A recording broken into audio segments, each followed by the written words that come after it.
All right. Good morning, everybody. Sorry, I couldn't make it to class today.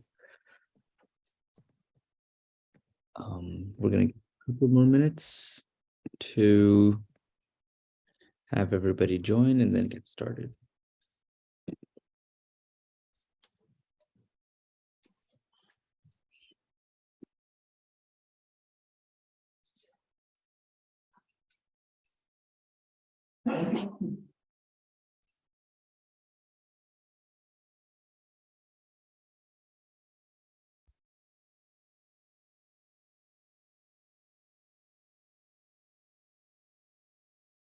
Okay.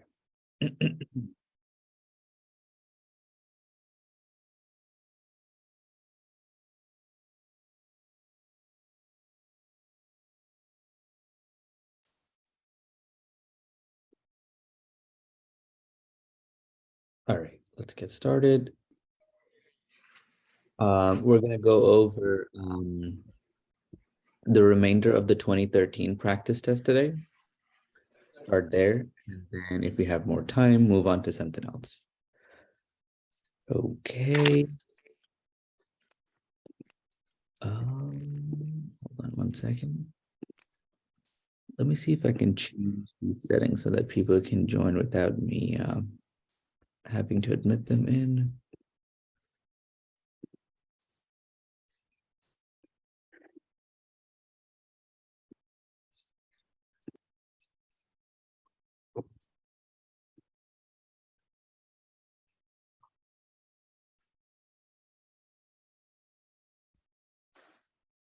Okay, yeah, now I think they can join with that. Okay, great.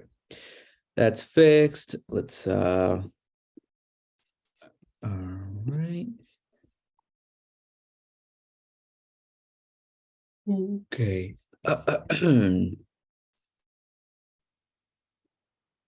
What's the answer for number 2 of practice exam 2014? No idea. I haven't gone over that one yet. Okay. And I think I have a copy of the exam here.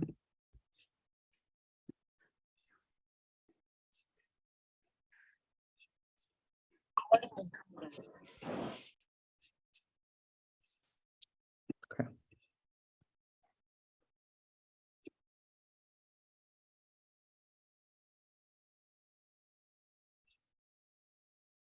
All right. Great.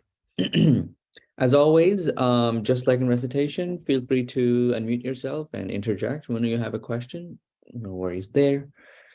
And okay, let's get started. So last virtual session, we went over the last question completely.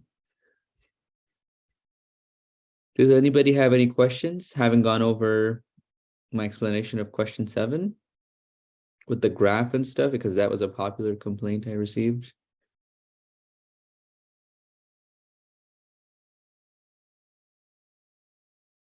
Okay. All right. Then in that case, let's move on to some other stuff.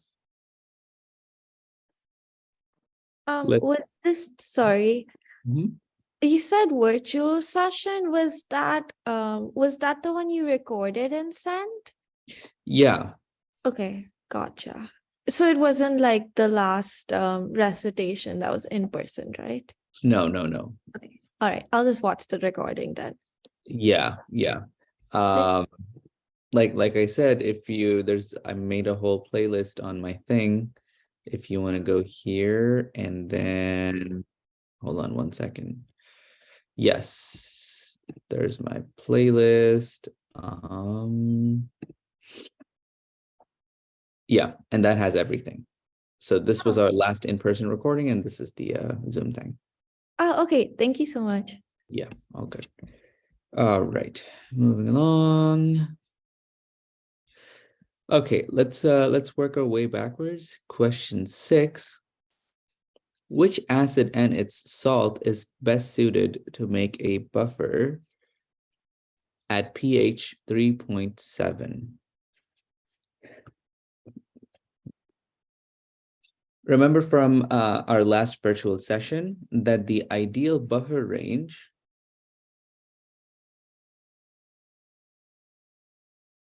is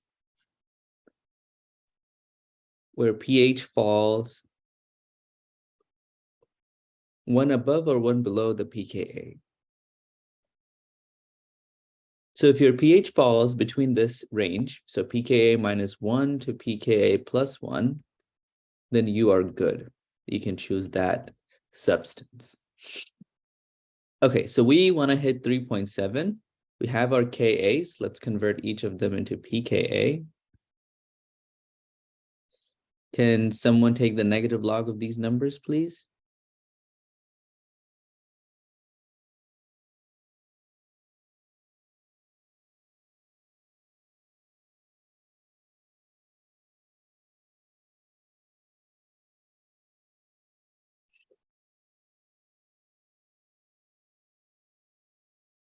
So the negative log of 1.8 times 10 to the -4.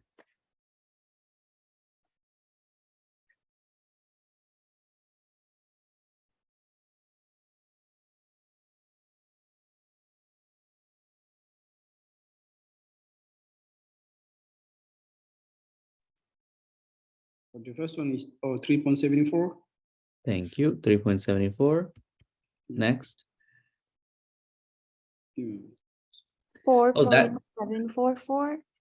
4.744, you said? Yeah, negative. Okay. Yeah. And the third one will be the same with the first one. Oh, no. So, Little different. Yeah.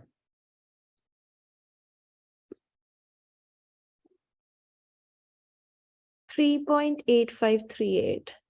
3.8538. Okay. So the first one, you can handle pHs from, what is it, 2.74 to 4.74, right? And 3.7 lies smack in the middle of it. So that is the best choice. So I'm doing -1 and +1. This is 3.744 to 5.744. 3.7 is a little under the lower limit, so this is not a great idea. Lactic acid, however, also seems like a good idea. That runs from 2.85 to 5.85. And 3.7 does lie in close to the middle of that. So you can either use formic acid or lactic acid. I have a question. Where Yeah. are we getting the 5.7 and the 5.35 from? Oh, +1, -1. You take your pKa, the lower limit of your buffer range is -1, and the upper range is +1. So I'm taking my 3.74, I'm subtracting 1 and adding 1 to get these two numbers. Okay. I have a question. Mhm. So how do you know like the formic acid and the lactic acid are the good choice? Because you would want your pH to lie in that ideal range. See, this is the ideal range for formic acid, 2.74 to 4.74. How do I know that? I took this number, subtracted 1 and added 1. Does 3.7 lie in that range? Yes. Yes, it does. So you can make a buffer out of that. Okay. And I mean for the second one, because we have 3.74. It's maybe it will work, but it's too close to one of the limits. All right, thank you. Yeah. But the second one will always, I mean, well, all of them will always be in the middle since we're doing +1 and -1. So what do you mean? +1 and -1, so 4.744, 3.744, and 5.744. 3.7 is a little below the lower limit, Oh, okay, gotcha. which is why it doesn't work. Lactic acid, however, is a decent substitute. Now, best suited would be where you lie smack in the middle. That'd be the best thing, which happens with formic acid. So formic acid actually is the best acid and salt combination to attain a pH of 3.74. Okay. Great. Moving on. Any questions? Okay.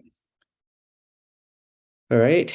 Question 5. Calculate the H plus, HSO4 minus, and SO4 minus in molarity of a 0.54 molar H2SO4 solution, given that you have these Ka1 and Ka2 values. Okay. This Ka is acid dissociation. They've given you two acid dissociation constants here, A1 and A2. That's because you're dealing with we went over this in a recitation. We're dealing with a diprotic acid, an acid that's capable of giving up more than one H plus. So it will do that one at a time. So let's start with the first thing. H2SO4 will break up into H plus and SO4 minus. That's the first dissociation. It will have a Ka1 equilibrium constant. And secondly, HSO4 minus. I've only taken out one hydrogen out of the H2SO4, and then take that piece and break it up again.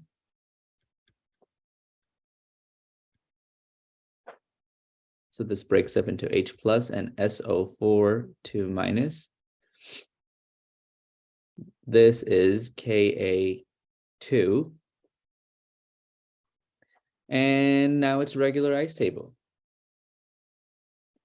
By the way, try not to put questions in the chat because for some reason my Zoom is acting up and I can't.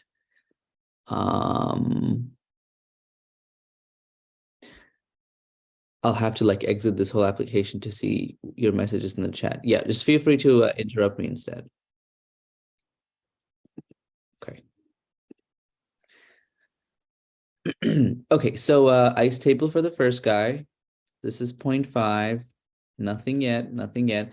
Oh, or you can, also add water. So you can either write the acid dissociation reaction like this, or you can do what we usually do with adding water and getting a hydronium ion. Same deal. Same thing here. But I'm just going to stick with this for now because it's simpler. Minus X. 0.54. 0.54, correct. 0.54, and this should be these should be 0. Minus X plus X plus X. So that's 0.54 minus X, X, and X.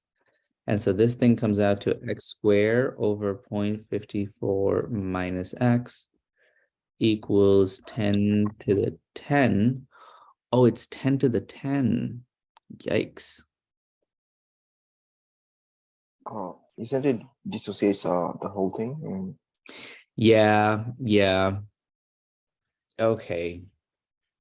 I guess you can do that. 10 to the 10 is a huge value, which means you pretty much, a very good approximation is to say it dissociates fully.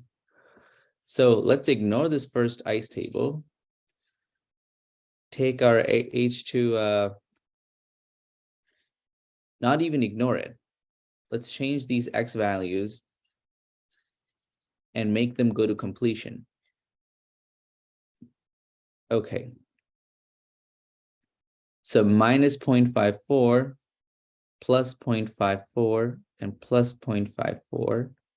So that's 0.54 and 0.54.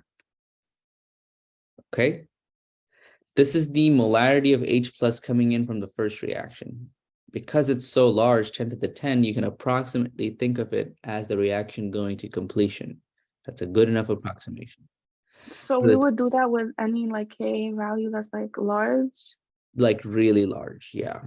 Like what's the approximation? H2SO4 is a strong acid, right?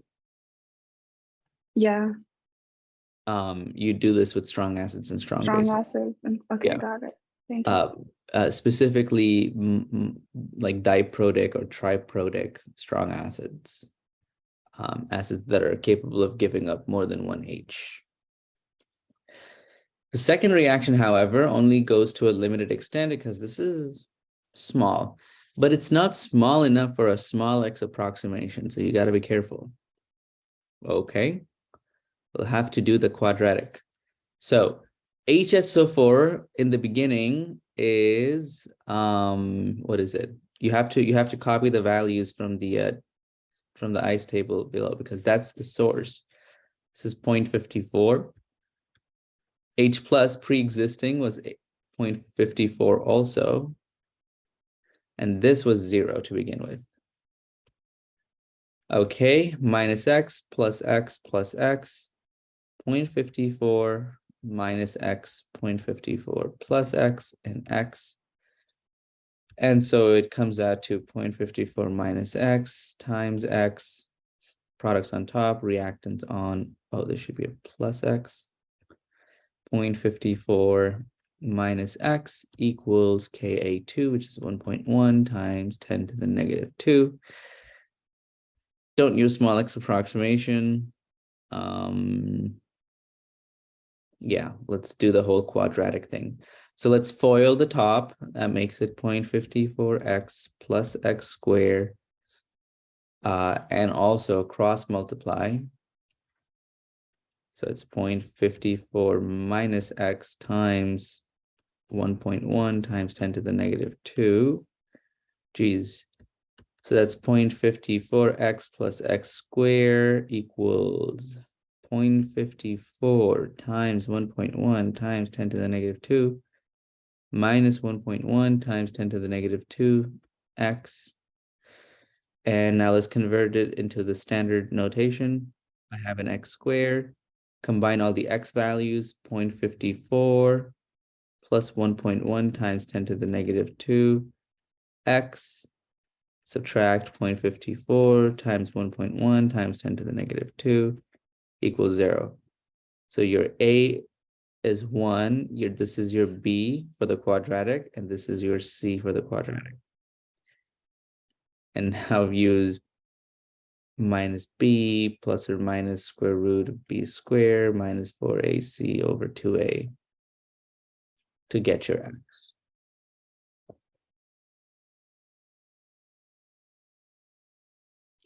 When you get that X,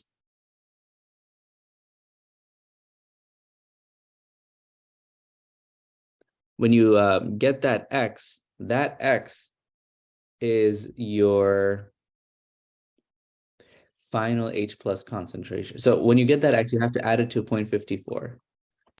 Can you explain how you got from the second line to the third line? Because The second line to the of math to the third line. from here to here. No, the bottom two. Oh, the bottom two. Okay. Yeah. I basically brought everything to the left-hand side. So, and by writing the x squared first, I have 1x squared. Now look at the x terms. There's a 0.54 here, and there's also an x term over here. If I bring it over, it goes from negative to positive. And so it becomes plus 1.1 times 10 to the negative 2. That's me. Yeah. You have headphones. Yeah. And so I factored it out, and x is on the outside. Got it. Okay. Got it. Thank you. Yeah. I suggest instead of writing 1.1 times 10 to the negative 2, write it as the decimal form because it's more convenient, which is 0.011.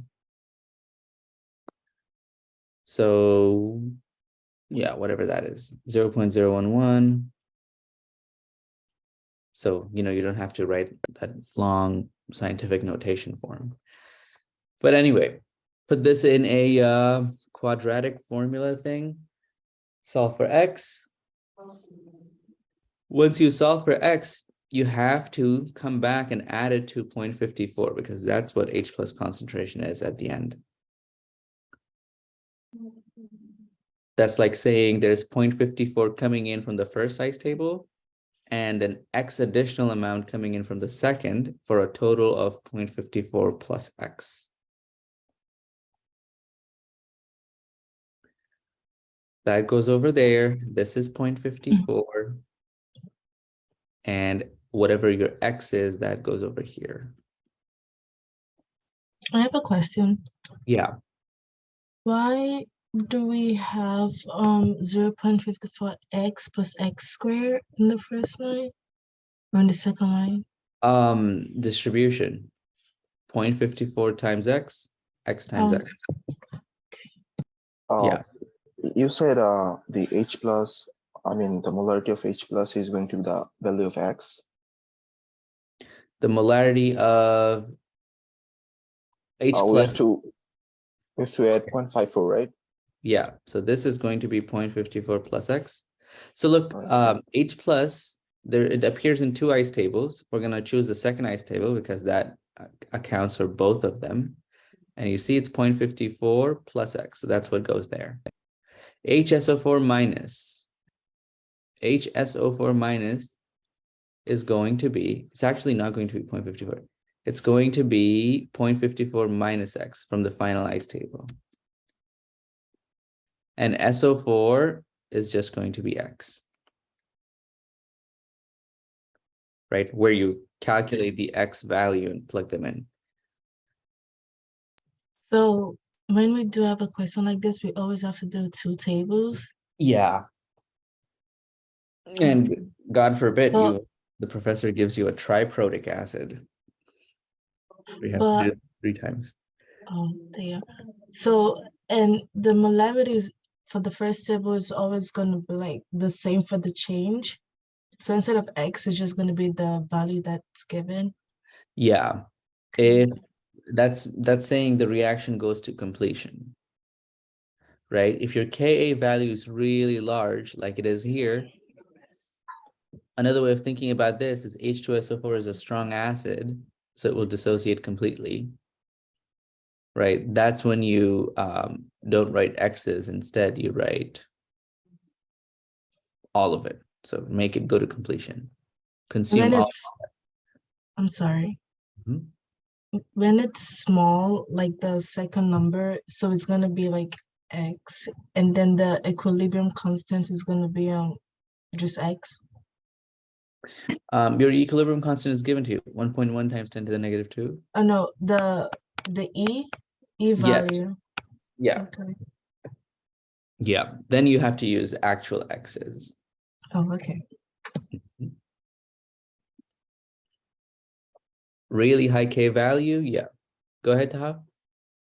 So you're basically saying when the K value is really high, then we could leave it in terms of X, but when they give us like a reasonable one, we have to like actually compute it, right? Yeah. Like the X. Okay, thank you. When you have a really high K value, not leaving it in terms of X, but taking the acid out completely, making it dissociate completely. Right? Is that what you meant? Yeah, I mean, yeah, thank you. Mhm. Okay. Great. So a little tricky. Interesting, these questions. I don't like when they do that. Have you seen a question like this in Alex? I don't think you have. Yeah, the questions on Alex are very, very different than the questions the professor gives. Yeah, that's what I'm seeing here. It's like not fair. This is like Yeah. a major throw off. Yeah, I don't know. Maybe you can talk to him about that. Yeah, I'll see. But yeah, this is, yeah, anyway. All right, moving to question 4. What is the percentage ionization for the following acids? if each has an initial concentration of 1 molar. B, if each has an initial concentration of 0.1 molar. And C, if it's 0.001 molar. Be careful so you do not make a bad assumption. Wait, what? Show work, best to use Excel?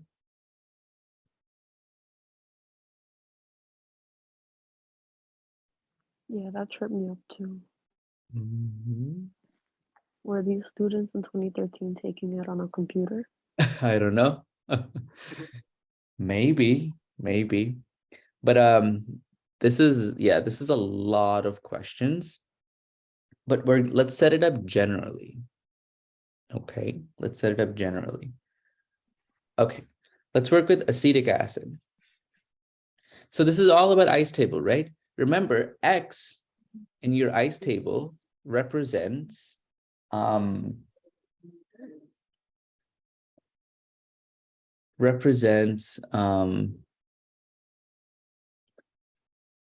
fraction ionization.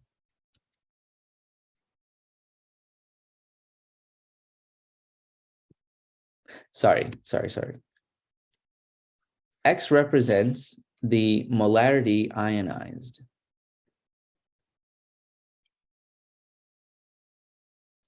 Which means if you want to calculate the percent ionization, that would be molarity ionized divided by initial molarity times 100. Which is like saying, take your X that you found, divided by the initial amount, multiply by 100. So we'll figure out X using our ice table and then plug it into this thing to find the percentage. Okay, let's work with acetic acid, and it's the same for all the others. Suppose you don't know what the formula of acetic acid is, right? It's something. Well, make up a general acid. What does the general acid look like? It's a hydrogen with some other stuff. Let's call it HA. This is a general acid. So I'm going to take my HA. I'm going to dissociate it, either with or without water, doesn't matter. And now I'm going to write my ice table. In part A, this thing has 1 molar. In part B, it has 0.10. And in part C, it has 0.0010. I'm just going to go ahead and call it some number.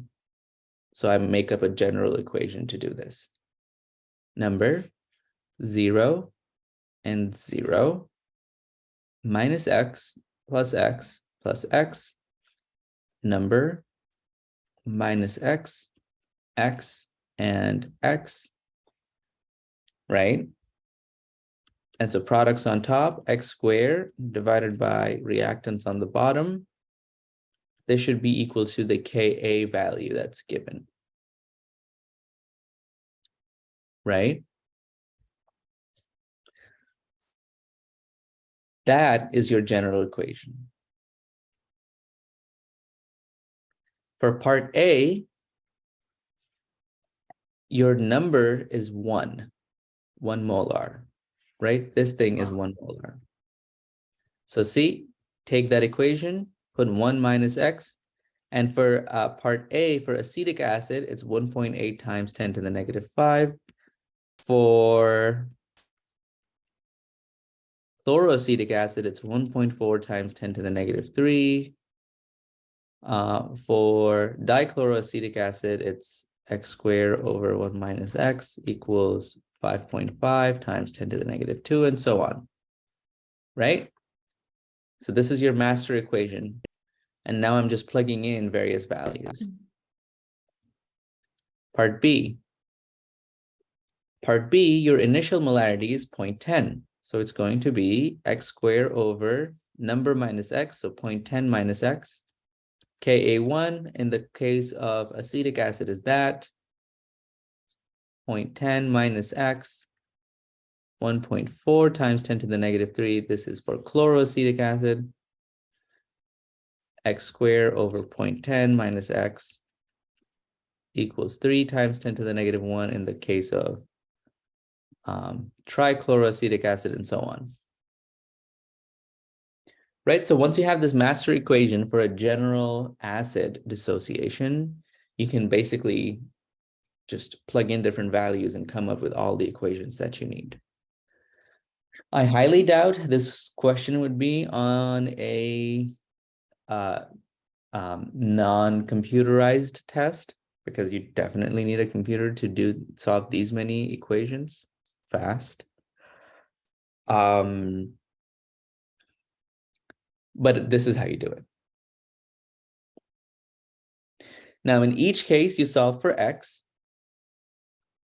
and then you calculate your percentage. So you calculate You would your solve x. for x using the quadratic equation method that you showed us before. Yeah. I think for the 10 to the negative 5s, you can use small x approximation. But for lower 10 to the negative 3, negative 2, and negative 1, that's like getting fishy. So use quadratic. It's really mean when they put a quadratic question on a test. Like, quadratics take time to solve. I have no idea why they do that. But okay. So you solve for x in each case. In part A, the initial molarity was 1. So that's times 100. That gives you your percentage dissociation. In part B, you would solve for your x. The initial concentration was 0.1 times 100. And do the same thing in part C. X divided by 0.01. Sorry, 0.001 times 100.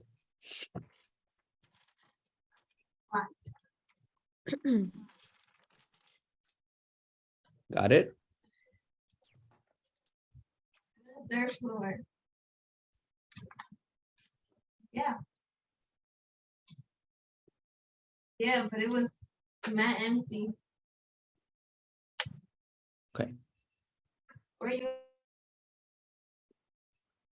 All right. Which is the strongest acid? You tell me. What does Ka mean in terms of acid strength? How do you decide acid strength? Say that again. Trichloroacetic acid. Yeah.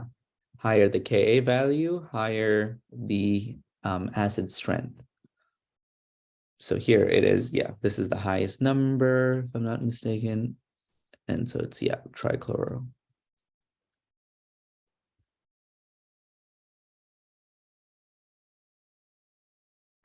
If you ever take organic chemistry, they'll give you these acids, acetic, chloroacetic, dichloroacetic, and trichloroacetic, without their Ka values, and ask you to decide which one is the strongest. So you look at the molecule and figure out which one should be the strongest. Here they've basically told you with the number what it is. But yeah, sneak peek into organic chemistry. Okay, moving on. Any questions down here? Okay, pretty straightforward. Question 3, solution of hydrofluoric acid has a pH of 5.52. What is the concentration of HF and molarity?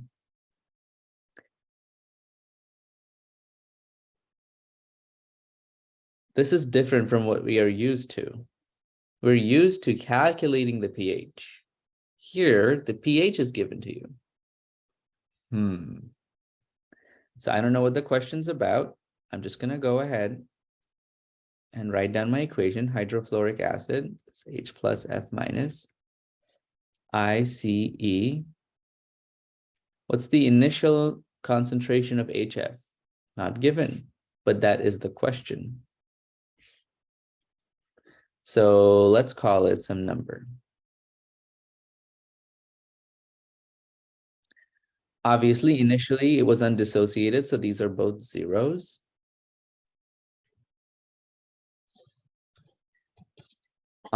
Usually we would put negative x here, plus x here, and plus x here. Right? And so this becomes some number minus x, and this becomes x, and this becomes x. But they have given you the pH. What information does pH provide? Molarity of hydrogen ions. Molarity of H plus ions, exactly. So if the pH is 5.52, it means that the H plus concentration is 10 to the negative 5.52. 10 to the negative 5.52, exactly. Uh-huh. But what is my H plus supposed to look like? X. This is 10 to the negative 5.52. Great, so I've solved for X. Right, I've solved for X.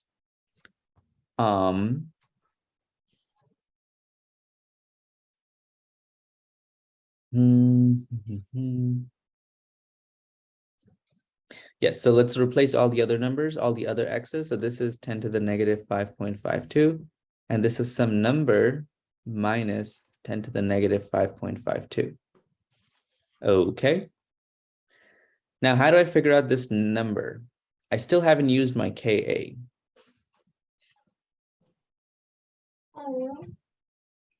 can use the Ka formula. Write the Ka formula, exactly. So what's the equilibrium expression? It's going to be x squared, but I know what my x's are. So it's going to be 10 to the negative 5.52 times 10 to the negative 5.52. That's x squared. There's that. Divided by the reactants equals Ka, which is 6.6 times 10 to the negative 4. This equation only has one variable, which is this number down here. So I can solve for it. Great. It's not even that bad. It looks hard, but it's a linear equation. It's not even a quadratic.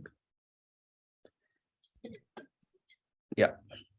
So I'm gonna get the same.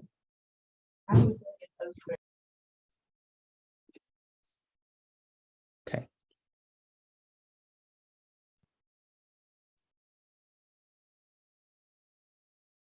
Got it?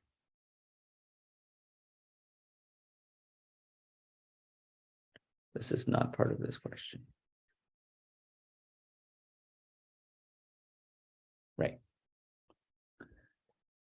So this is sort of like the reverse question. In a usual question, you're given the initial molarity and you're asked to calculate pH. This is the exact reverse of that. So you reverse your steps like this. Okay. Any questions? All right. Moving along. Question 2. This is it says what type of question it is. It's a Le Chatelier's principle question. Mixture consisting of 0.150 moles of H2 and 0.150 moles of I2 is brought to equilibrium, blah, blah, blah, blah, blah, blah. What are the equilibrium amounts of H2, I2, and HI? Ice table.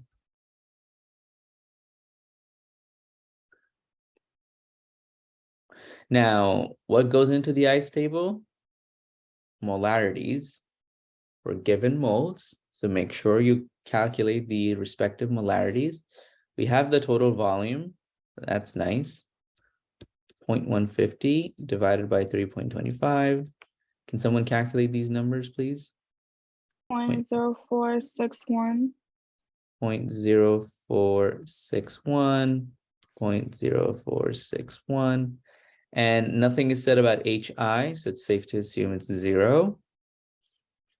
And then business as usual, minus x plus x up plus 2x. Make sure We're so used to working with no coefficients that sometimes we forget what it is with coefficients. So remember, there's a plus 2x there because of the coefficient.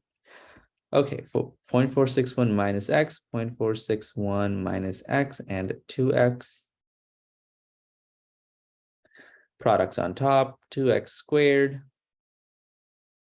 because of the coefficient, and 0.461 minus x, repeated twice, also a square, equals 50.2. KC, the K value here is not small enough for a small x approximation, but not to worry. We don't even have to do a quadratic here. Can you spot a trick to simplify this problem? Square root both sides. Square root both sides, because the left-hand side is very nice right now, because both the top and the bottom have a square, so I can do something like this, take out the square. And so if I take a square root, it cancels with that. Yeah. And so this becomes a linear equation, 0.461 minus x equals square root of 50.2. Now solve for x. How'd you do that? Let's see, 2x, 0.461 minus x times square root 50.2. No. 50.2 minus square root 50.2x. Bring all the x terms together, 2 plus square root of 50.2x.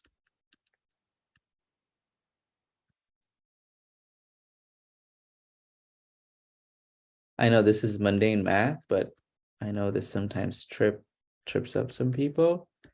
So it's safe to just do the whole thing. There's your x.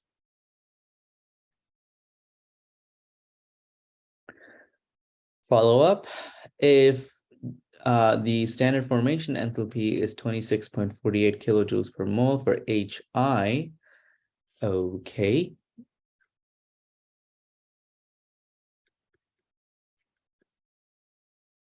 So first of all,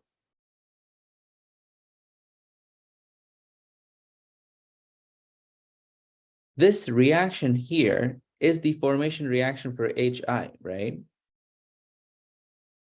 Because HI is being formed from its elemental constituents. So this H value is for this reaction. It's all I need to know that it's positive, which means that the reaction going to the right is endothermic, meaning temperature goes down. So the reaction going the opposite way would be exothermic, so temperature would go up. Great. Now let's work out everything else. Suppose you increase the temperature. This is external change. The reaction will try and decrease temperature because it does the opposite, which corresponds to what direction?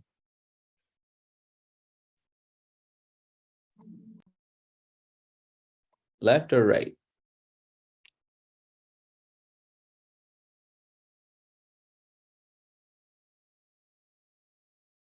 It's going to right. Oh, Look, we identified which side is endo and which side is exo, meaning which side decreases temperature, which side increases temperature. Reaction wants to decrease temperature, so it will follow the route where the temperature decreases. oh Endo. wait, I think it's saying increasing temperature. That's not. You want to, so whatever they say, you want to flip it before you look at the direction. That's the heart and soul of Le Chatelier's principle. Wait, can you repeat that? Like explain that again? How I got the endo and exo parts? No, like how you said it. You have to flip it or something. Oh yeah. So see, the external change is increasing temperature. This guy's principle says do the opposite. Reaction will do the opposite. So reaction will try and decrease temperature. Once you figure out what the reaction wants to do, which is the opposite of the external change, then you figure out what direction goes with that reaction's needs. So the heat is on the product side for this question, and it's because it's an endothermic for HI. Yeah. And so if you increase the temperature, it would go to the left, wouldn't it? Because it's going to the opposite side. No, this is what I want to achieve. This is what the reaction wants to happen. Reaction wants to decrease temperature. And that is done if I look at the whole thing in the forward direction. Proceed to the right.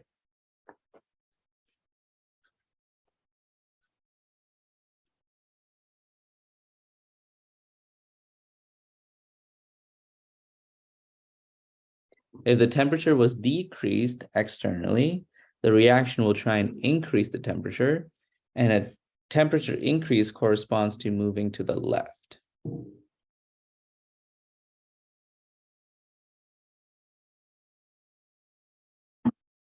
Get it? Can you explain it one more time, please? Sure.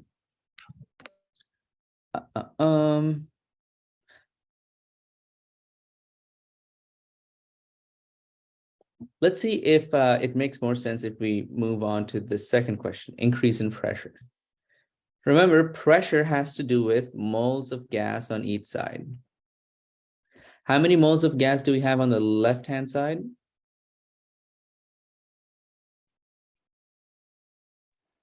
2. 2. And how many moles of gas do we have on the right-hand side? 2. Oh, so by moles of gas, I mean looking at the coefficients, not looking at these guys. Those are something else. This is like stoichiometric moles. Okay, so 2 on the left, 2 on the right. Which means both sides are equal in pressure, right? Moving to the right doesn't change pressure. Moving to the left doesn't change pressure. So the external change is to increase pressure. The reaction will move in a direction which will decrease pressure, but there exists no such direction. Both sides are equal in pressure. So the reaction will remain the same. For the pressure thing, could you explain that with like if it was not equal? If it was Both not of equal. them? Yeah. Great. Let's pretend that this side was 2 and this side was 3. Now this side is low pressure, this side is high pressure, which means going this way increases pressure because you're going from low to high, and going the other way decreases pressure because going from high to low. Now, if the question said increase in pressure, the reaction will try and decrease pressure, which corresponds with left side. So the reaction will proceed to the left.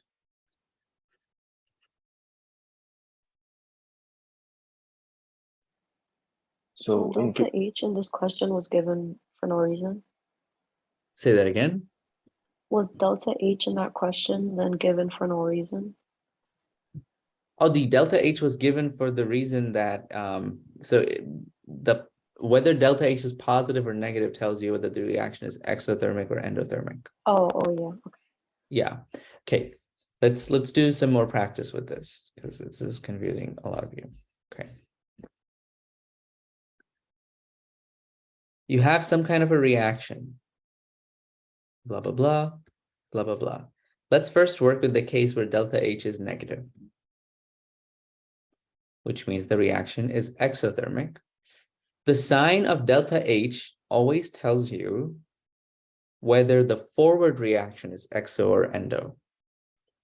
It's negative, so the forward reaction is exothermic, because negative is exo, temperature goes up, positive is endo, temperature goes down. Which means that the reverse reaction should be endo. Basically, temperature goes up this way, temperature goes down this way. Now, if the question says that the temperature is decreased externally, then the reaction will try and increase temperature. We'll try and do the opposite, which corresponds with going to the right.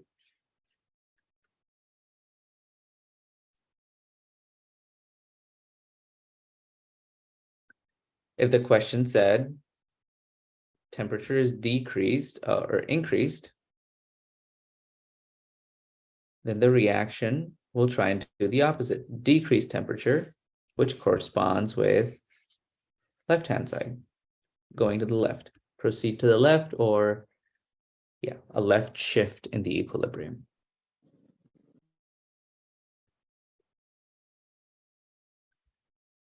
Okay, let's follow the same logic. Reactants become products and delta H is positive, which means going to the right is endo, which means temperature goes down, which means going the other way, it's exo, temperature goes up. Now you look at the questions. Temperature is decreased, which means the reaction will try and turn up the heat, which corresponds to going to the left.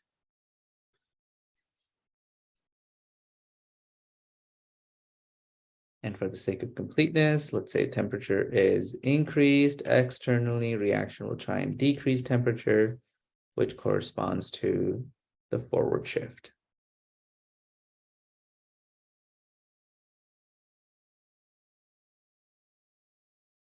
Get it now? Yeah, Yeah. how about for the pressure? Mm-hmm.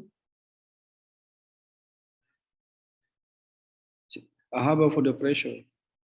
Oh, how about the pressure? Sure. Let's look at H2.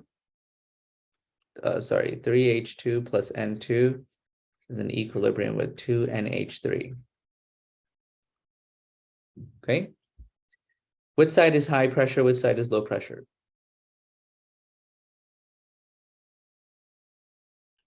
Left Left side is is high. Left side is high because it has a total of 4 stoichiometric moles. And this side has only 2 stoichiometric moles. Great. So this is high pressure. This is low pressure. Meaning going this way, pressure goes down. Going the other way, pressure goes up. Now the question, suppose, says that the pressure is increased. Another way of asking the same thing is inert gas is added. So AKA inert gas added. Same question. Well, the reaction will try and do the opposite, which is try and decrease pressure,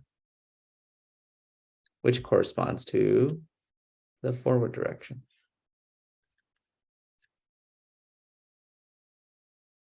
And the reverse, if the reaction tries and decreases pressure, AKA increase volume,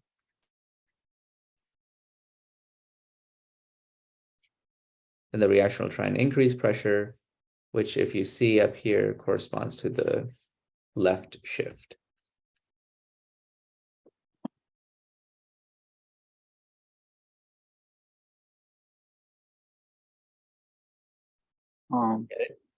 Yeah. What the temperature one? Like the reason it's a bit confusing is because on Alex, I saw that like on YouTube, people were saying like think of heat being part of the product, and or like being part of the reactant. Depending on okay. Don't confuse yourself. Just do what I laid out. Yeah, easy. All you need to remember is exo means temperature goes up, endo means temperature goes down, and then always do the opposite of the external change. Can you scroll down so I can like take a picture? If you Yeah, don't mind. for sure.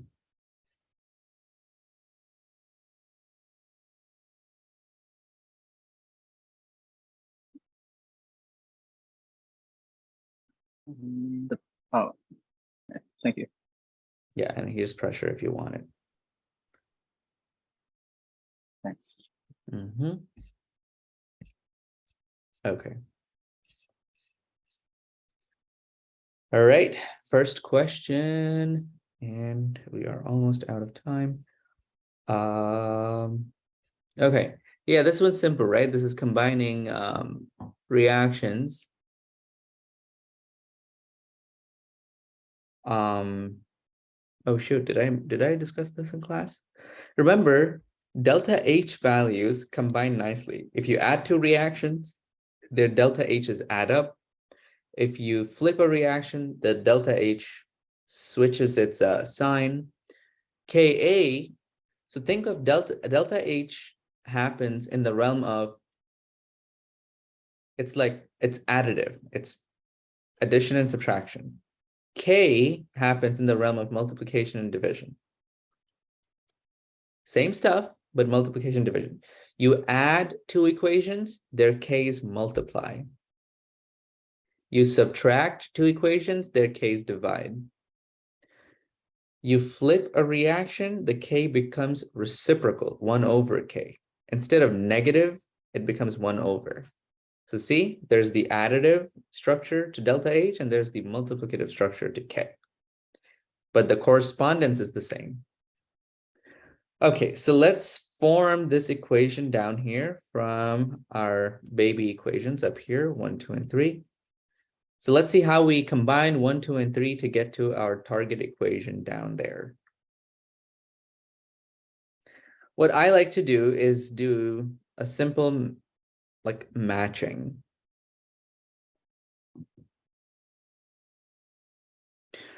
Don't match oxygen because oxygen appears in a number of places, in 2 places, right? And don't do it with N2. Look at species that are unique to a certain reaction. Like for example, look, N2O appears in the first thing and never again. So that's good. N2O4 appears here and never again. That's good. And NO2 appears here for the first time and never again. So I'm going to match these 3 to the little parts down there. Okay, so N2O, where's my N2O? This is N2O4. Let me change that.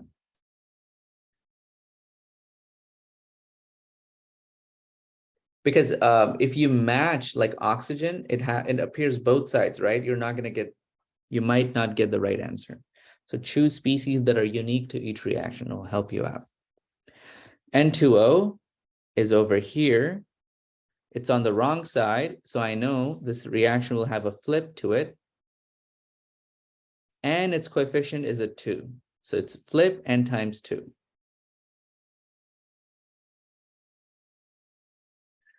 Next, N2O4. So this is done. N2O4 appears here. Once again on the wrong side. So there will be a flip here. And with an extra coefficient of 2. So there's a times 2 there.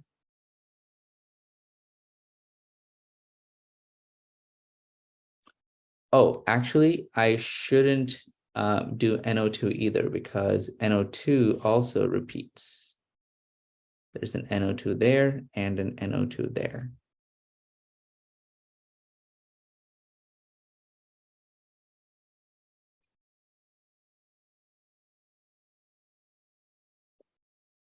Oh, now we have to use oxygen, I see.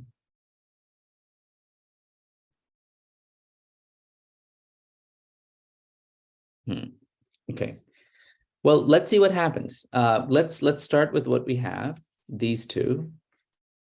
These people are not kidding around. They only want the hard questions on the exam. Very interesting.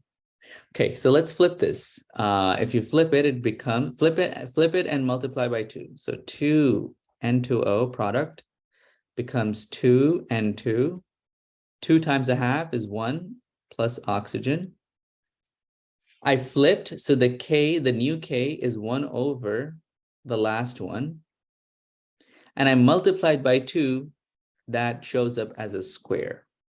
Multiplication gets turned into powers. Great. Second equation, I do the same thing.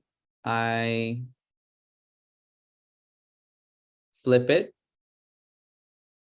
and multiply by 2. So 2 times 2 is 4 NO2. Gives 2 N2O4. Once again, I flipped it, so 1 over Kc2, and I multiplied it by 2, so square.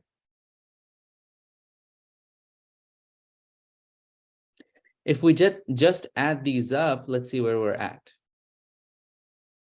2N2O plus 4NO2 gives 2N2 plus oxygen plus 2N2O4. Compare what we have to what we need. We only need 2N2O4 on the right-hand side, so this needs to be taken out somehow. This needs to be taken out somehow. Okay. And also on the left-hand side, my N2O is okay, but I don't need this 4NO2.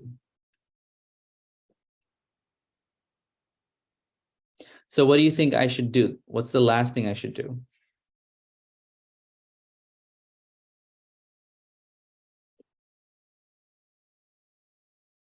If I don't want this 2NO2, then I should put it on the other side. If I don't want that oxygen, I need to put it here. And if I don't want the 4NO2, I should put it on the other side. This is what I need. This is a component that I need. Does this correspond to any of the 3 reactions that I have? Any of the 3 baby reactions? Yes, but we need to make like some little changes, I think. You're right. We need to make some changes. So it looks like N2, O2, NO2. It looks like this guy, but the coefficients are different. What do I times it by to get this? 4. 4. Great. No flip, just a 4. So this is just a 4.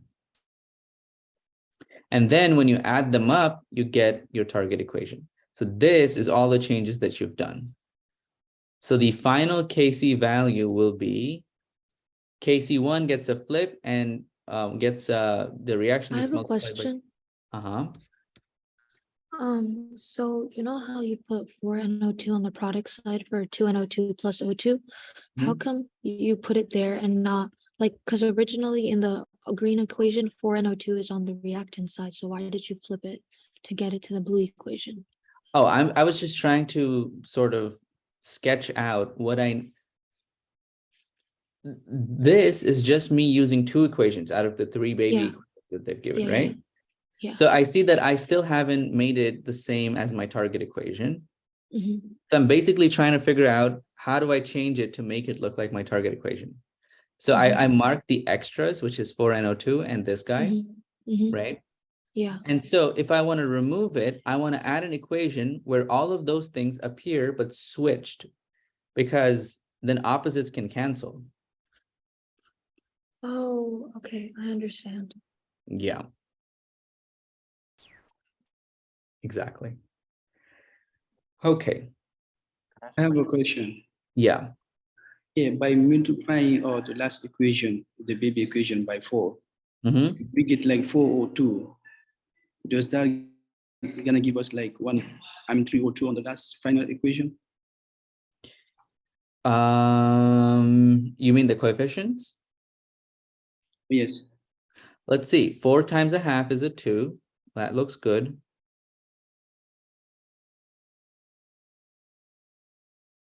Ooh. Oh, that's okay, because we don't need to remove the, okay. So 4 times this is 4 oxygens, right? And there's a 4 there. So what we'll get is, okay, so this is what we have. 2N2O. So I'm looking at this guy, our first modification. That's your first equation. 4NO2 becomes 2N2O4. And our last thing is take the third baby equation, multiply by 4. So that's 2N2 plus 4 oxygens gives 4NO2. Let's add this up. 4NO2, opposite sides cancel. 2N2, 2N2 cancels. 1 oxygen cancels with the 4 to make it 3 oxygens. And see, it all checks out. Yeah, all right, thank you. Okay, so now that we have found all the modifications that we need to make, let's figure out what the eventual Kc should be. I'm sorry to bother, but can you explain how you got from the green line to the blue line? This jump? Yeah, Okay.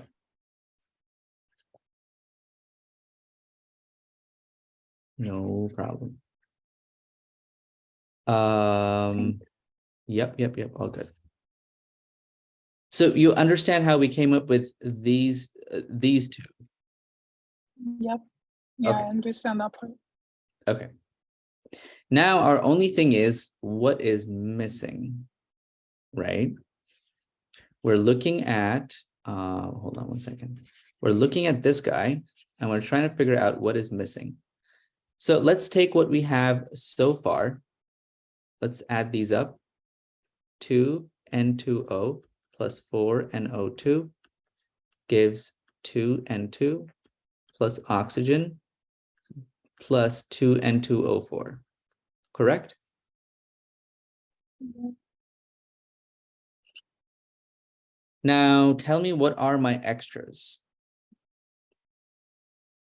When you say extras, what do you mean by that? Like Extras, what we don't want in our final equation? yeah. Because that's our So- target. That's what we're trying to hit. So we don't want 4NO2 Correct? That needs to be gone. and we don't want the 2N2. Mm-hmm.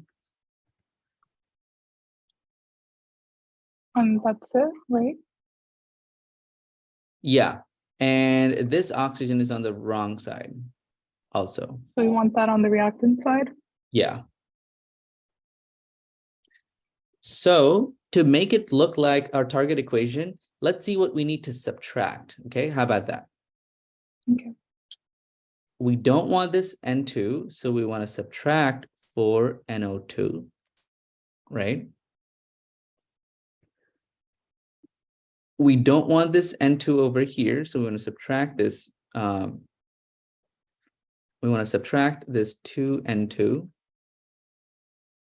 Wait, so And- for the first equation we added, and for this one we're gonna subtract? Sure, if you want to think about it like that. Okay. Maybe this is more confusing than I thought it would be. Okay, let's keep our addition thing. Let's keep adding. That's okay. One sec.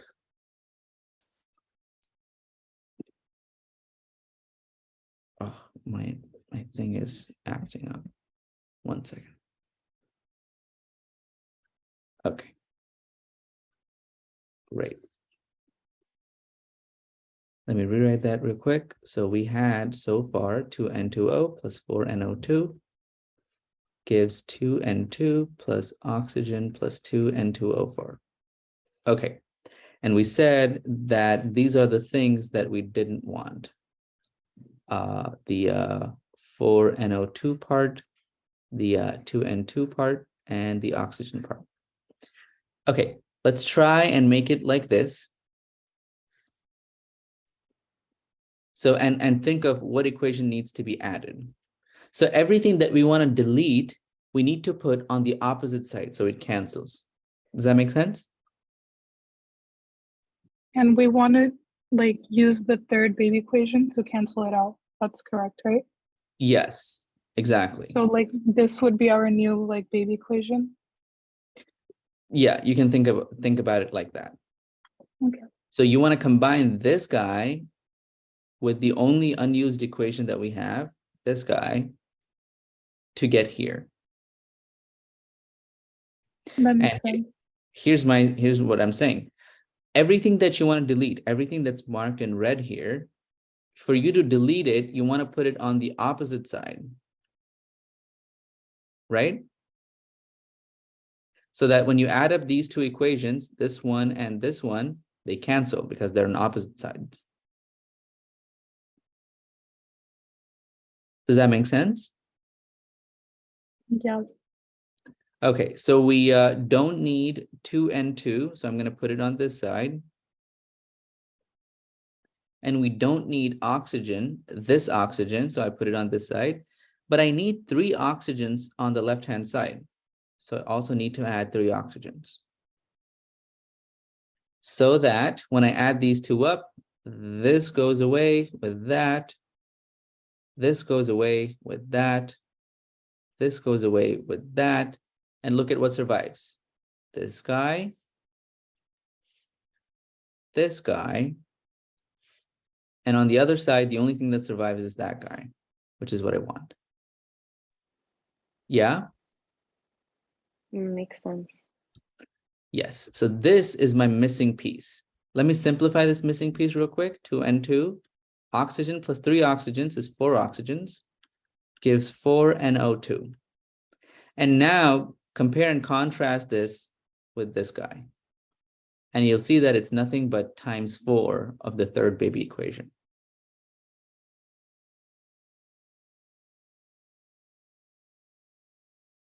I have a question. Yeah. So when you canceled out all the terms in the original boxed red equation, Mhm. how did you get from that to 2N2 plus 4O2? Oh, the canceling was just to show you that this is indeed the equation that works. Yeah. So So I just copied it down here. Oh, after you, and I simplified it a little bit. See, 1 oxygen and 3 oxygens is 4 oxygens. okay. So where did the 2N2 come from? Right here, 2N2. Okay. Okay, I get it. Yeah.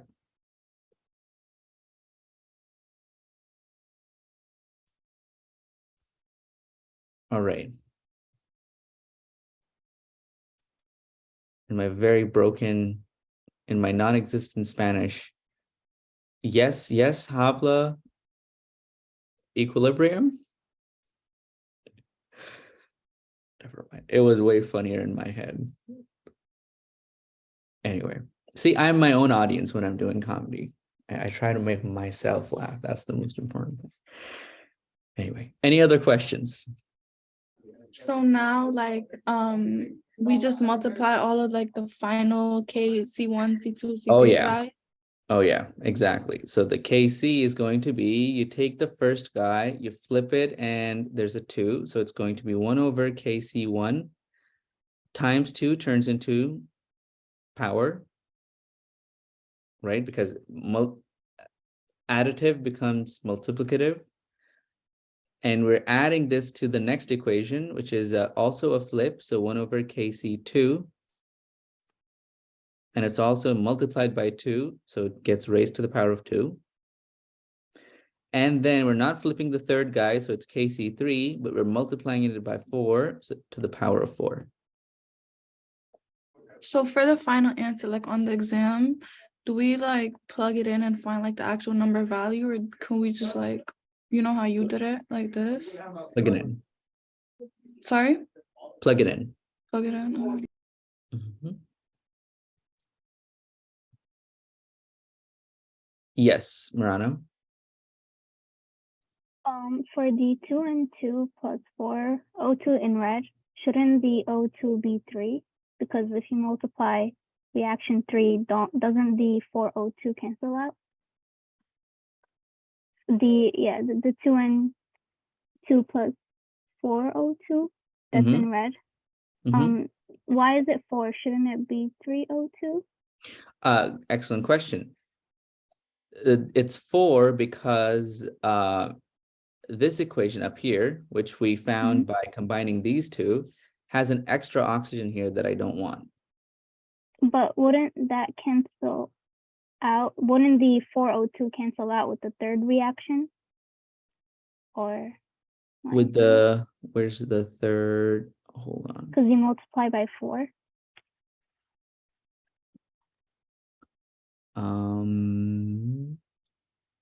No, it wouldn't.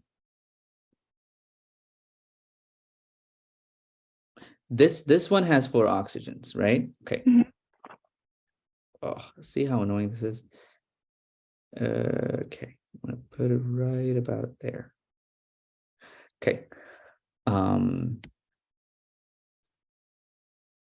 I need space. Let's see. I'm saying, so, okay, let's look at where the oxygens are. There's a ×2 here, and it's a flip. So there's two times a half. It's a single oxygen on the right-hand side. Oh, And yeah, I got it. yeah, okay. And there's Yeah, a I four looked here. at the wrong. Yeah, I I see. see. Okay. Sí, hablamos equilibrium.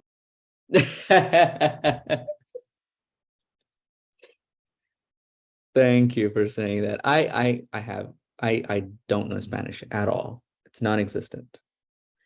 I didn't grow up here, so can't blame me. But okay. Glad to hear that. Any other questions?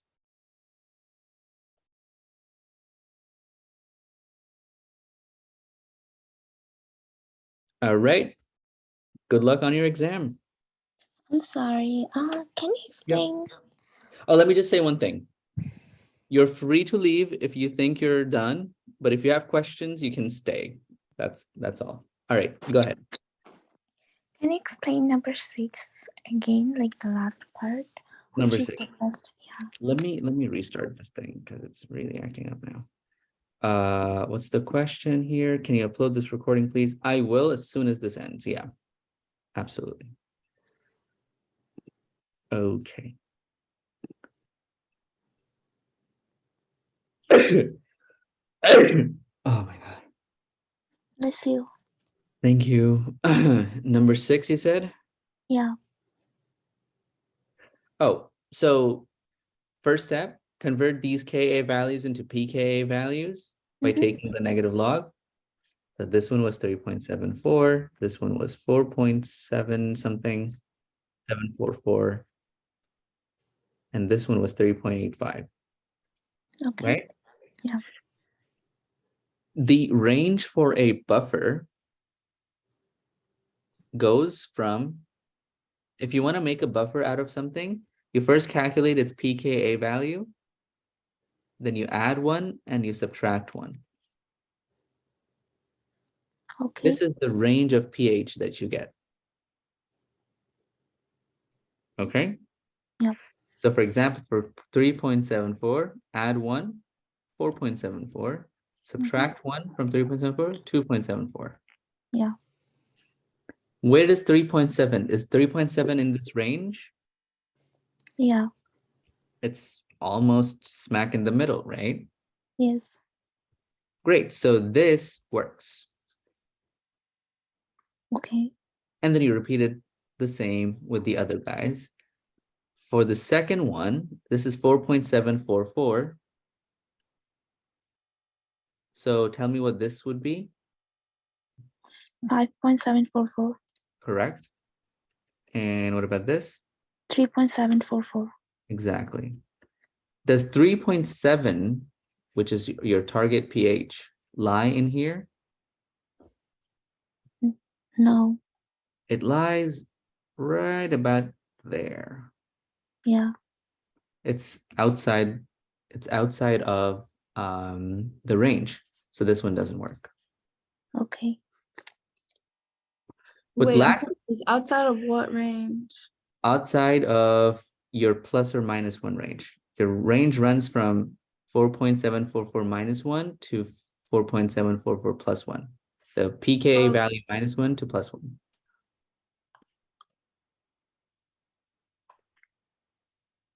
And your pH here lies over there. Here, it lies over here, outside the range. Yeah, Fatima, go ahead. So if let's say they give you like KB, right? So to find the like ideal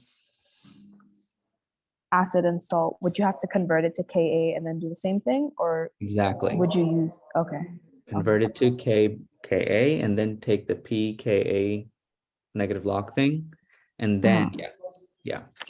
And for the KW, it's 10 to the negative 14. Correct. And for the approximation, I know it's not really related to this, but so so it should be 10 to the negative 4 and lower, or should we stick with like 10 to the negative 5 and lower to be safer? Let's stick with 10 to the negative 5. Okay. Yeah, 10 to the negative 4 you can get away with most of the times, but yeah, let's be careful. Okay. Okay. All right, let me finish up with this one. Okay, lactic acid, 3.85.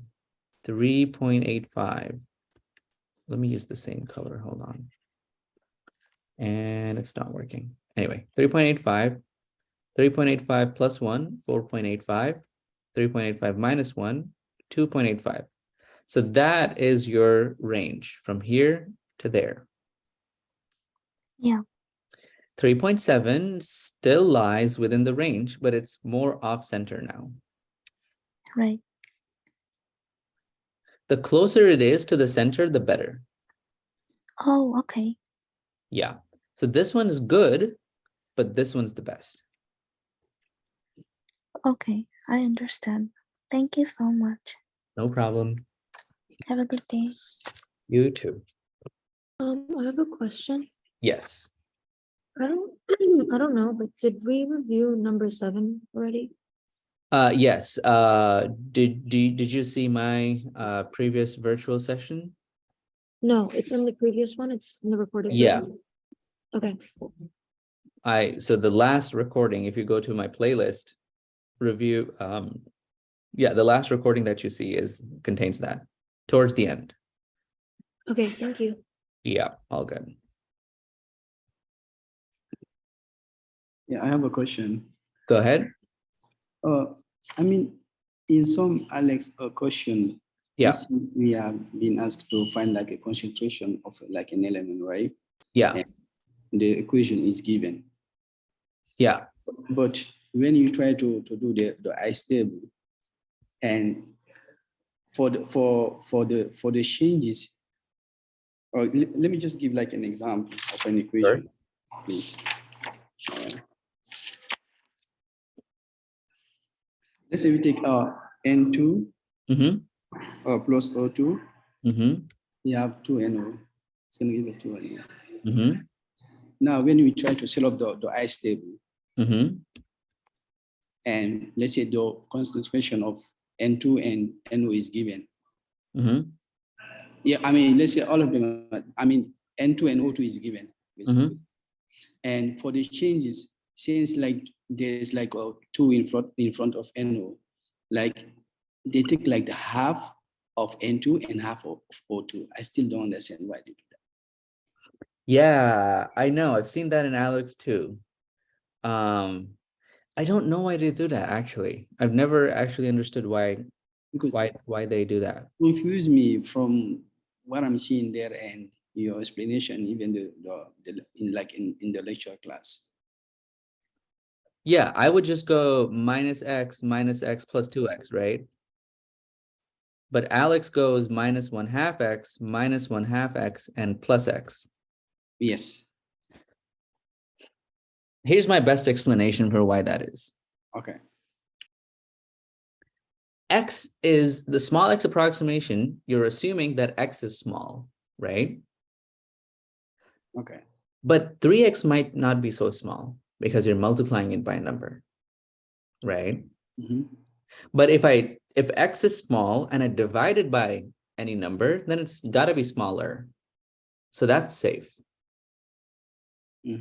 So here's if you want to do it the Alex way, here's what you do. So for example, you have N2 plus 3H2 is an equilibrium. Excellent question. I should have discussed this in class. 2NH3. And so you usually would have minus x, minus 3x, and plus 2x, right? Yes. Your aim is to not have any multiplication, only division. So take your biggest number, which is 3, and divide all of them by 3. Okay. So your modified change is now minus 1/3 x, minus x, and plus 2/3 x. Okay. So you see now it's either X or lower. Yes. Use that as your change row and then set up the algebra, solve for X, and then you should be golden. I think this is a way like for make things easier. Yeah. Yeah. I guess this is like this is a safer small X approximation. But you know, I should have said that in class. But thank you for bringing it up. All right. Thank you so much. Good question. I think I have a question in the chat. Can you go over exam 2014 questions 1, 5B, and 6 for sure? 1 second. What do I have to do here? Yes, Blackboard. Also, for the 14, can you go over number 4? Sure. I have a quick general question. It's just Yes. like, so buffers are weak acid plus salt only, or can it be weak acid or weak base plus salt? Either. Okay. So weak acid plus its salt or weak base plus its salt.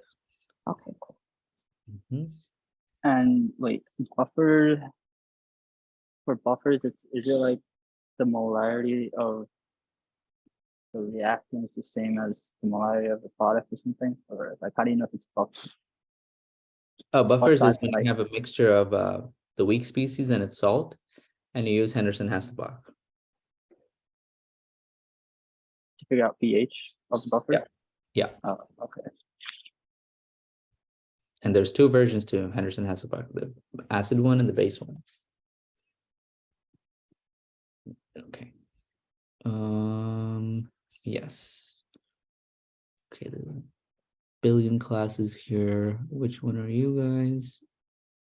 20 there. Okay.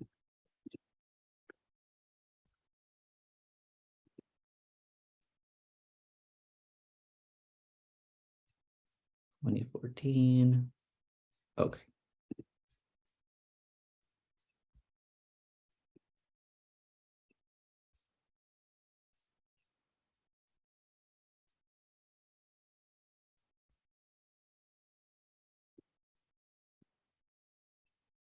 Oh, I need to update my OneNote. Some kind of a problem. Okay.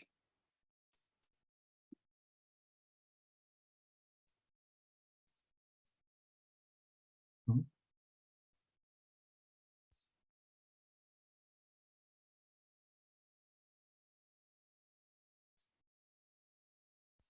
Okay.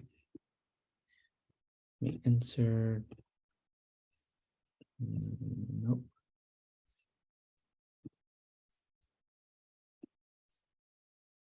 Great. All right. So what were the questions again?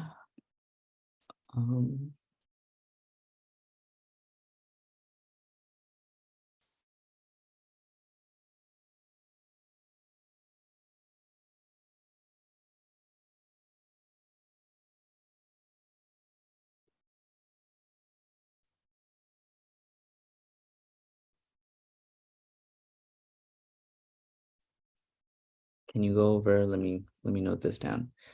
1, 5B.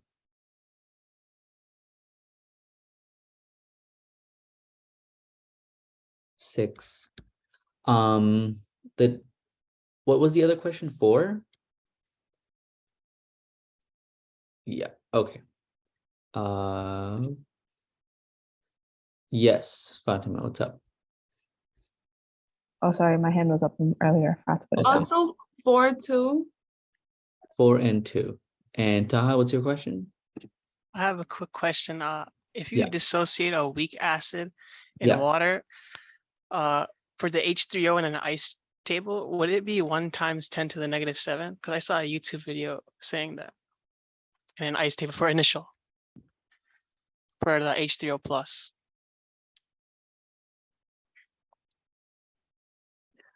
No, put 0. Okay, put 0. Okay, thank you. Yeah.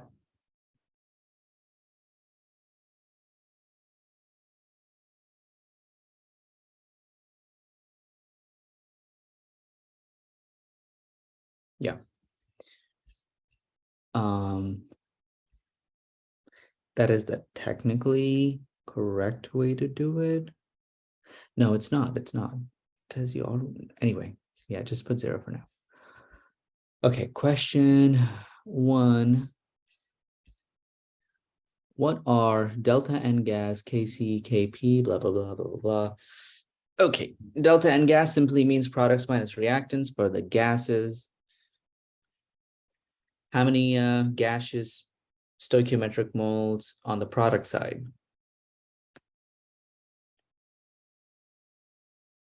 One. 1. So this is solid. We won't count it. 1. And what about on the reactant side?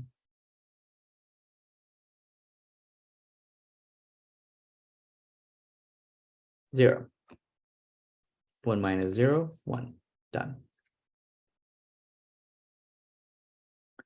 And then you want to write Kc and Kb.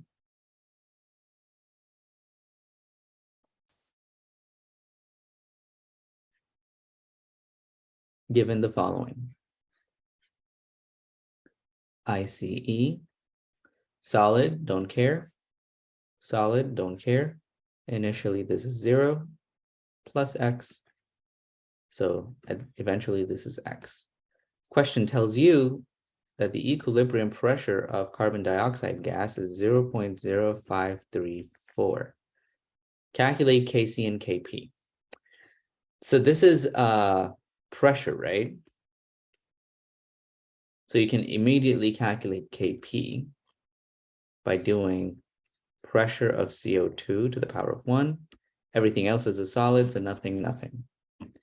So this is going to be 0.0534. Make sure to convert this into pascals first, because that's the, sorry, ATM, that's the standard unit. I think 1 bar is approximately 1 ATM.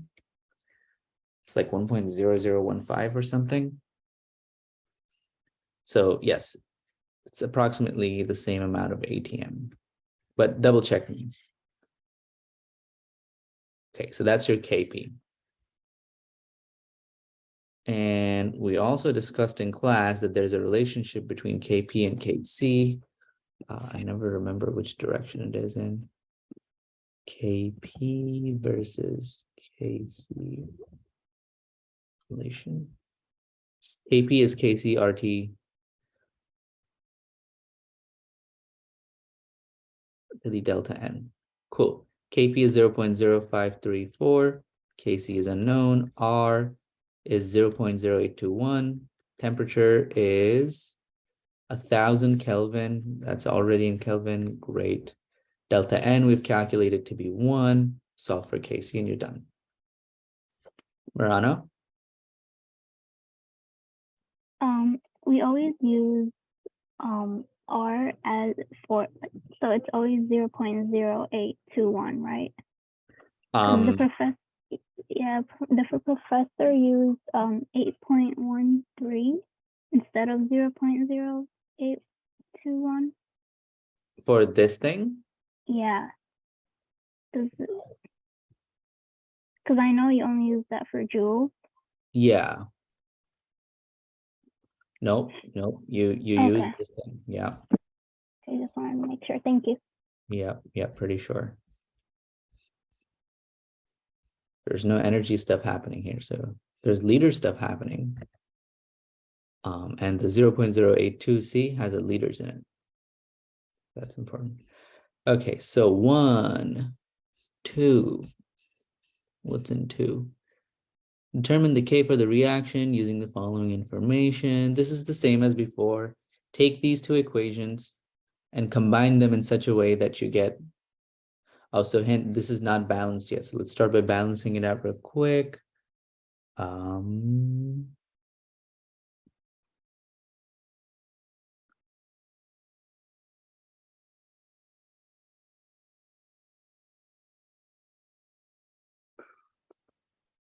Let's see.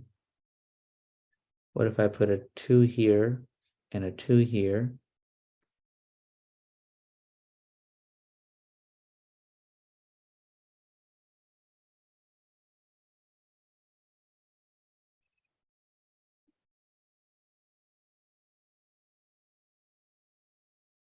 small. Makes it worse. Okay. What if I put a 2 here and a 2 here? Now I have 4. Yeah, so now it works. Right? Yeah.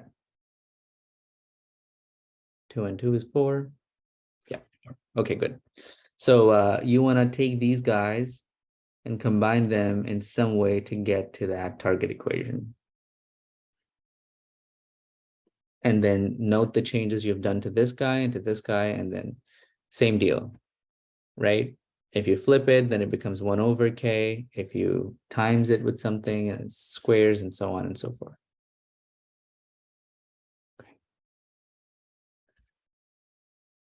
Okay. All right, moving along. Question 4. I'm just going to go in order real quick. The value of Kc, this is basic, right? 2H2S, 2H2 plus S2, all of these are gases, so all work. ICE 0.050, 0.100, 0.100, minus 2x, plus 2x, plus x, minus 2x, 0.100, plus 2x, and 0.100 plus x, set it up. So it's going to be 0.100 plus 2x, remember to square it because coefficient, 0.100 plus x divided by 0.050 minus 2x squared equals 0.034. Yikes. 0.034 does not sound like it's small enough. Ooh. Oh, that was your question? Like how to simplify the algebra? Yeah, like the math is confusing after that step. These people are so mean. Why is the reactant side plus for change? Oh, it's minus, right? Yeah, you would have to solve for x without making any sort of... The reactant side always gets a negative. Wait, I don't see what you mean.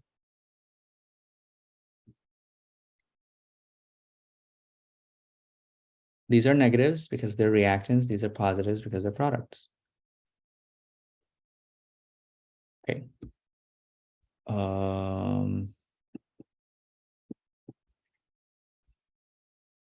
See. This is actually not a fun one.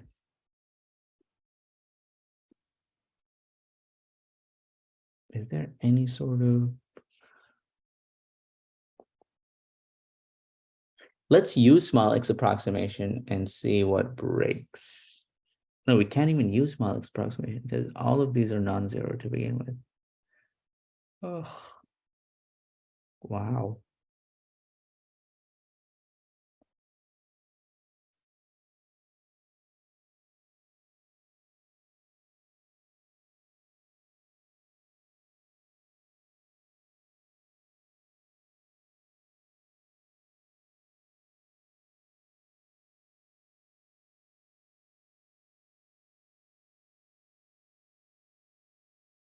How did he go? I thought he went over this in class, 2014.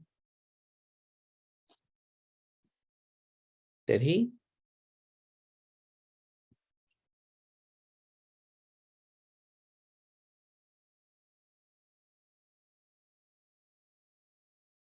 Yeah, no, let's leave this one alone.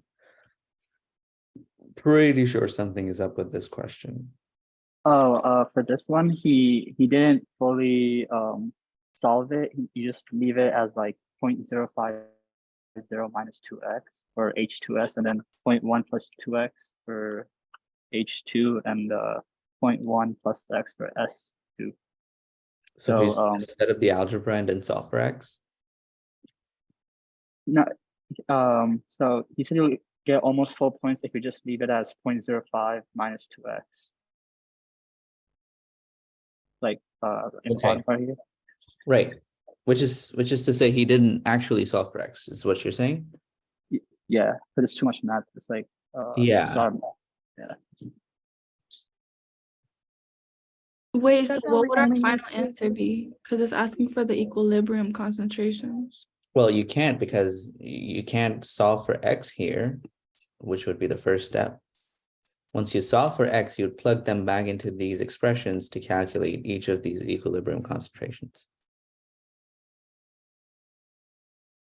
So He basically just said that if we just show that we know the process, he'll give us most of the credit, and we only need to solve for x if we have extra time. the thing is, I don't think it is possible to solve for x here. He said you can easily find it if you like have a graphing calculator or something. Oh my God. Of course you can, but okay. I don't even know how to do that. Use a graphing calculator. First thing you would need to do, I think a graphing calculator takes input in the standard form. So this is going to turn out to be a cubic equation, right?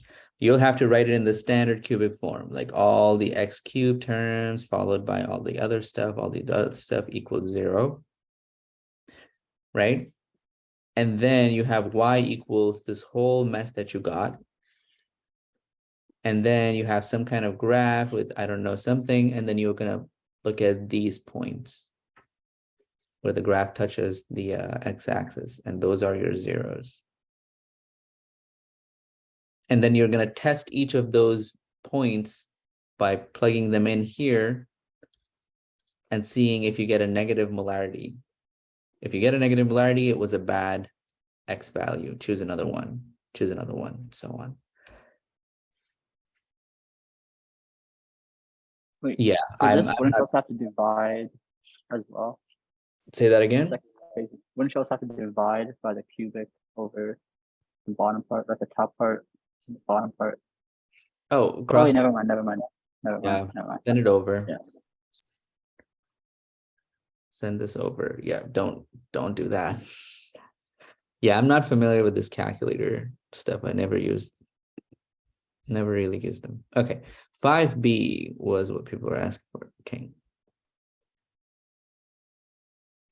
Calculate the new pH of the buffer, blah, blah, blah. What do we have here? Buffer has a volume of 0.999 liters, so that's 999 milliliters. And it's composed of blah, blah, blah, and blah, blah, blah. Okay. All right. So it's acetic acid.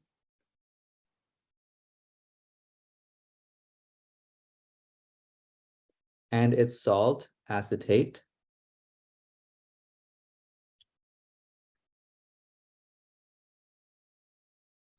This is, right, acetic acid reacts with NaOH to become acetate. That's okay. This is 0.350. This is, nope. This is 0.500, 0.350. And so Henderson-Hasselbalch, pKa, calculate pKa, take the negative log plus log of conjugate is the acetate part. Doesn't matter if it's in moles, millimoles, or molarities. And this is 0.500, and you're done. 5B is very simple. And I should have gone over this in class. You see how much material there is to cover? I can never have enough time to go over all this material in class. And I have no idea why they decided to reduce the hours going from Chem 103 to Chem 104. Remember, it used to be an hour 50, now it's an hour 20. I don't know. Anyway, so this was 0.500 to begin with, and now it is 0.350. And how much NaOH was added? 1 times 10. This is in, what is it, moles? Yes, this is in moles. So let's calculate moles, not millimoles, moles. This is 0.001 liters times 10. That's 0.01. If you add 0.01 NaOH, what it will do, if you want to see this in action fully, draw an ice table. Acetic acid plus NaOH gives acetate, right, which is the salt, and water. We don't care about water. ICE. This is 0.500. This is 0.350. And this is 0.01. Make sure everything is in moles, not millimoles, because these two were given in moles. So you gotta be careful. Now, you have a strong species present. What do we know when a strong species is present? The reaction goes to completion. There you go. So now this is 0.600, 0, 0.351. No. What would this be? 0.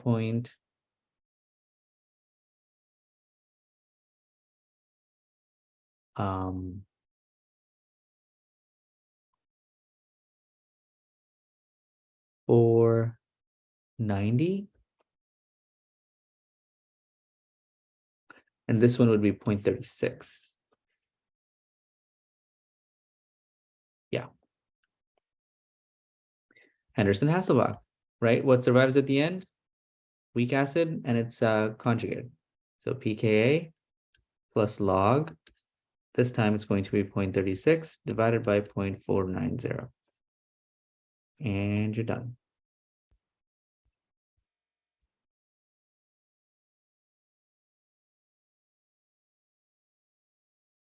Okay. Ta, go ahead. So anything that's added would be subtracted or added to, right? In the change, because only the weak acid and the conjugate is the only thing that survives, right? Yep. Okay, thank you. Amazing. Yeah. So this is what happens to the Henderson-Hasselbalch question, right? You start with a certain buffer, conjugate over, say, acid.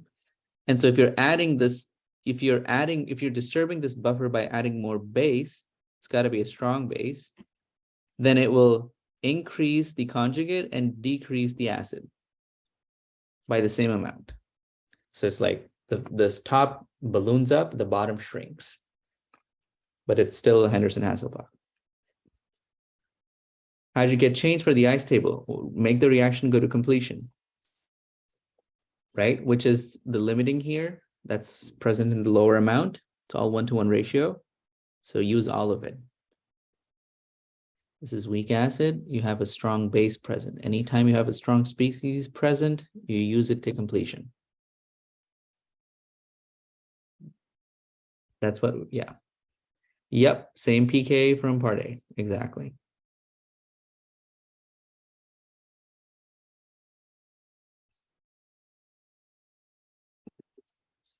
Okay. What else was there? Last question, question 6. Value of Kp is given to you. Oh yeah, okay. Good question. CH3OH, methanol, you drink it, you go blind. Breaks down into this and that. CO, you inhale it, you also die. So none of this is good. Kp is 8 times. Say that again. Good to know though. For not good reasons. Say the last part again. Nothing. I didn't say. Okay. All right, so we're getting ATMs here. That's okay. 0.205. CO is 0.114.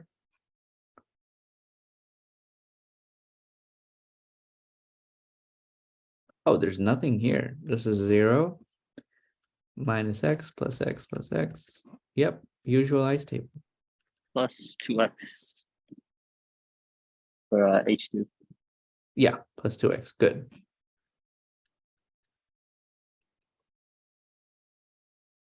And if you want to do the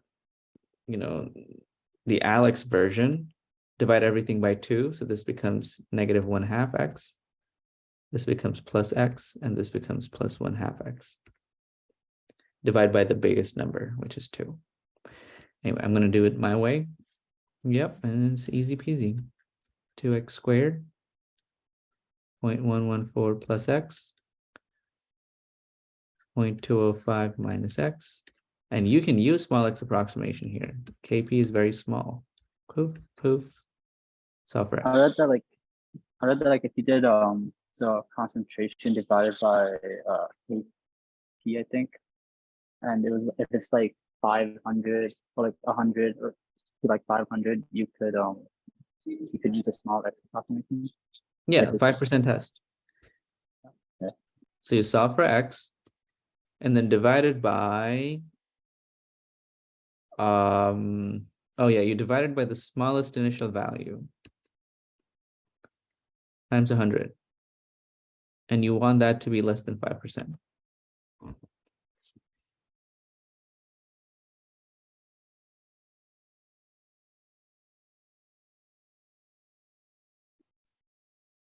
No, small x approximation is when your k value, whether it's kc or kp, are really small.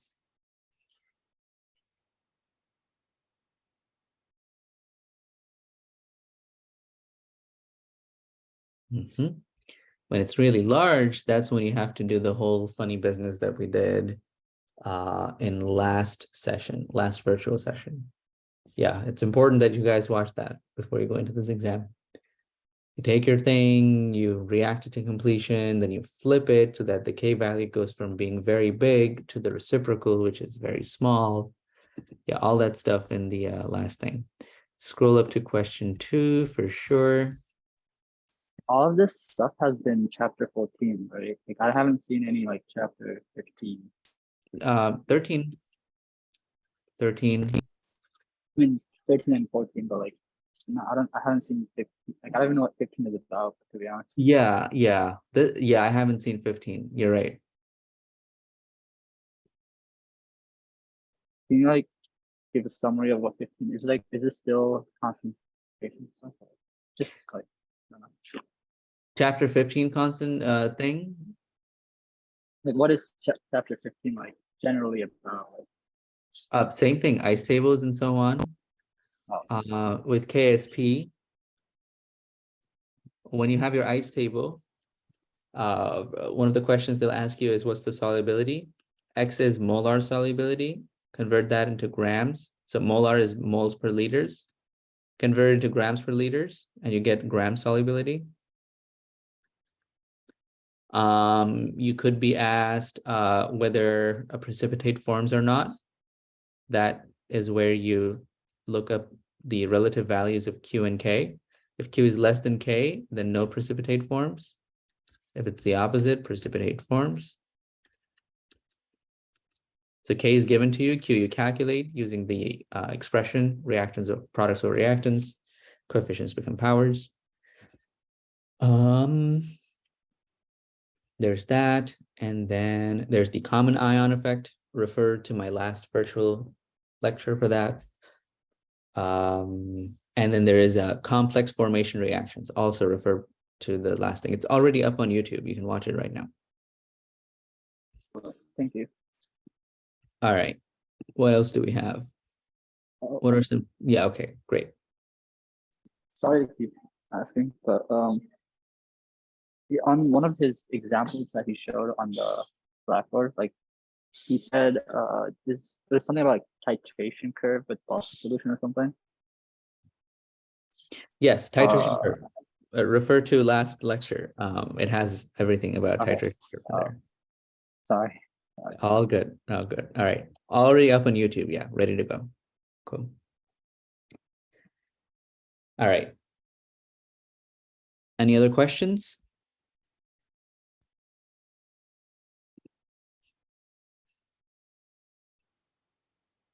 Is there any other way to calculate the x in the equilibrium constant equation? I think it seems like it would have to be a long time to solve. Yes.